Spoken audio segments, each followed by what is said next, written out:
Hello दोस्तों, आज के वीडियो लेक्चर में हम कवर करने वाले हैं भारत के भूगोल से रिलेटेड 20+ इम्पोर्टेंट क्वेश्चन। तो चलिए आगे बढ़ते हैं वीडियो की तरफ। सबसे पहला क्वेश्चन हमारे पास है, पृथ्वी के स्थलीय क्षेत्र में भारत का हिस्सा। ऑप्शन नंबर ए है 2.8%, ऑप्शन नंबर बी है 2.4%, ऑप्शन नंबर सी है 2.0% और ऑप्शन नंबर डी है 3.2%। ठीक है, इसका करेक्ट आंसर हो जाएगा हमारे पास 2.4%, यानी ऑप्शन नंबर बी हमारा करेक्ट हो जाएगा। ठीक है, चलिए आगे बढ़ते हैं अगले क्वेश्चन की तरफ। क्वेश्चन नंबर 2 है, भारत के कोरोमंडल तट पर सर्वाधिक वर्षा होती है। ऑप्शन नंबर ए जनवरी से फरवरी में, ऑप्शन नंबर बी जून से सितंबर में, ऑप्शन नंबर सी है मार्च से मई में और ऑप्शन नंबर डी है अक्टूबर से नवंबर में। ठीक है, हमारा करेक्ट आंसर हो जाएगा अक्टूबर से नवंबर में। ठीक है, ऑप्शन नंबर डी हमारा करेक्ट हो जाएगा। ठीक है, चलिए आगे बढ़ते हैं। अरावली श्रेणियाँ किस राज्य में स्थित है? Option number A Rajasthan, option number B Himachal Pradesh, option number C Odisha और option number D Andhra Pradesh. ठीक है, इसका राइट आंसर हो जाएगा ऑप्शन नंबर ए, यानी राजस्थान हमारा करेक्ट आंसर हो जाएगा। ठीक है, आगे बढ़ते हैं अगले क्वेश्चन की तरफ। क्वेश्चन नंबर 4 है, निम्नलिखित में से कौन सा भारतीय राज्य कर्क रेखा के उत्तर में स्थित है? Option number A Jharkhand, option number B Manipur, option number C Mizoram, option number D Tripura.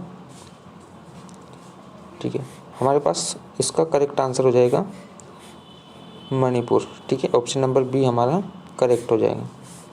चलिए आगे बढ़ते हैं। भारत का सर्वाधिक आबादी वाला द्वीप? Option number A Majuli, option number B Lakshadweep, option number C Andaman और ऑप्शन नंबर डी है सालसेट। ठीक है, हमारा करेक्ट आंसर हो जाएगा सालसेट, यानी ऑप्शन नंबर डी हमारा करेक्ट हो जाएगा। ठीक है, चलिए आगे बढ़ते अगले क्वेश्चन की तरफ। भारत में पश्चिमी तटीय मैदान के उत्तरी भारत को किस अन्य नाम से जाना जाता है? ऑप्शन नंबर ए है Karnataka, option number B Malabar, option number C Konkan तट, ऑप्शन नंबर डी है कोरोमंडल तट। ठीक है, इसका करेक्ट आंसर हो जाएगा हमारे पास ऑप्शन नंबर सी, यानी कोंकण तट। ठीक है, आगे बढ़ते अगले क्वेश्चन की तरफ। भारत किस गोलार्ध में स्थित है? ऑप्शन नंबर ए है उत्तरी और पूर्वी गोलार्ध में, ऑप्शन नंबर बी है दक्षिणी और पूर्वी गोलार्ध में, ऑप्शन नंबर सी है उत्तरी और पश्चिमी गोलार्ध में, ऑप्शन नंबर डी उत्तरी और दक्षिणी गोलार्ध में।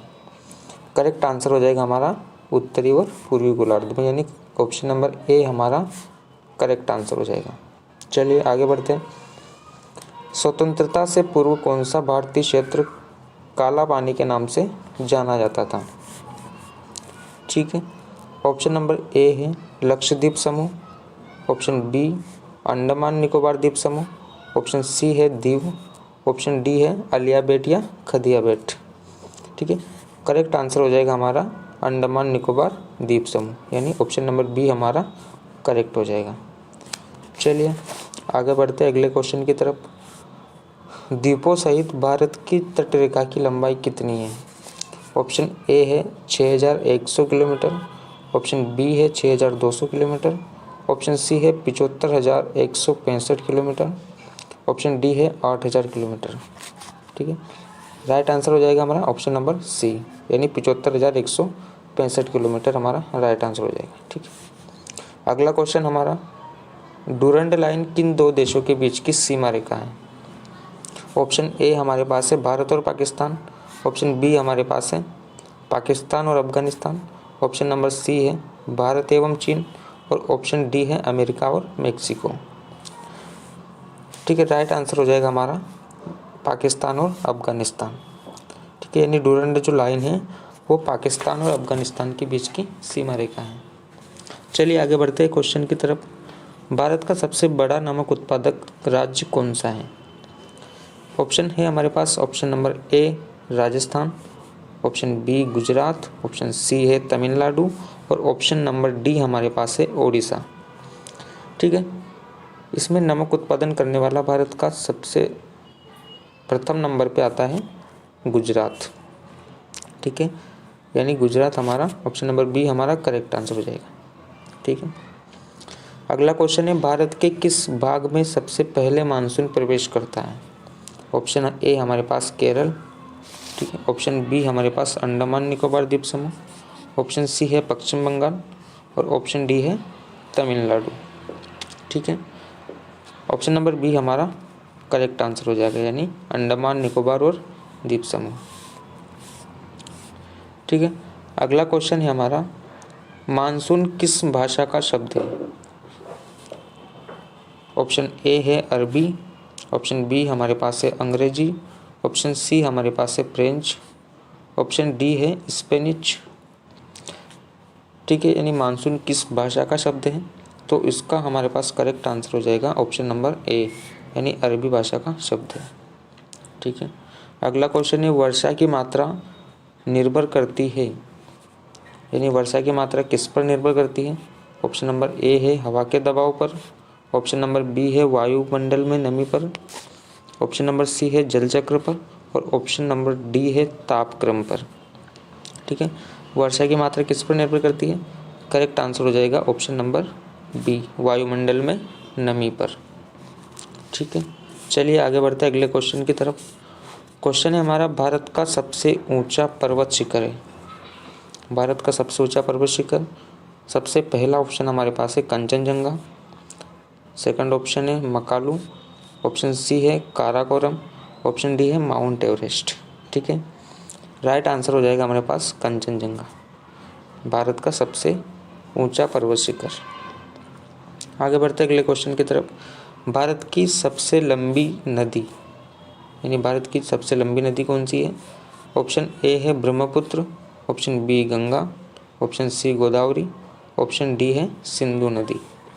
ठीक है, इसका करेक्ट आंसर जो है वो है ऑप्शन नंबर बी, यानी गंगा नदी जो हमारी करेक्ट आंसर हो जाएगा। ठीक है, अगला क्वेश्चन है मंदाकिनी नदी किस जल प्रवाह अथवा मुख्य नदी से संबंधित है? ऑप्शन नंबर ए हमारे पास है अलकनंदा नदी, ऑप्शन नंबर बी है भागीरथी, ऑप्शन सी है यमुना और ऑप्शन डी है धौली गंगा। ठीक है, इसका राइट आंसर हो जाएगा अलकनंदा, यानी ऑप्शन नंबर ए हमारा राइट आंसर हो जाएगा। चलिए आगे बढ़ते हैं। अगला क्वेश्चन हमारा निम्नलिखित में से कौन सी एक नदी डेल्टा का निर्माण नहीं करती है?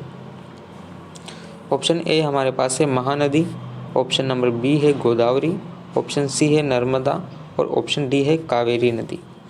ठीक है, इसका राइट आंसर हो जाएगा नर्मदा नदी, यानी नर्मदा नदी जो है वो डेल्टा का निर्माण नहीं करती है। ठीक है, ऑप्शन सी हमारा करेक्ट हो जाएगा। अगला क्वेश्चन देख लेते हैं। भारत की किस नदी को वृद्ध गंगा कहा जाता है? ऑप्शन ए है कृष्णा, ऑप्शन बी गोदावरी नदी, ऑप्शन सी है कावेरी और ऑप्शन डी है नर्मदा। भारत की किस नदी को वृद्ध गंगा कहा जाता है? इसका राइट आंसर हो जाएगा ऑप्शन नंबर बी, गोदावरी नदी को भारत की वृद्ध गंगा कहा जाता है। अगला क्वेश्चन हमारे पास है भागीरथी नदी निकलती है, यानी कि जो भागीरथी नदी का उद्गम स्थल कहाँ पर है? ऑप्शन नंबर ए है Gomukh, option number B Gangotri से, ऑप्शन नंबर सी तपोवन से और ऑप्शन नंबर डी हमारे पास है विष्णुप्रयाग से।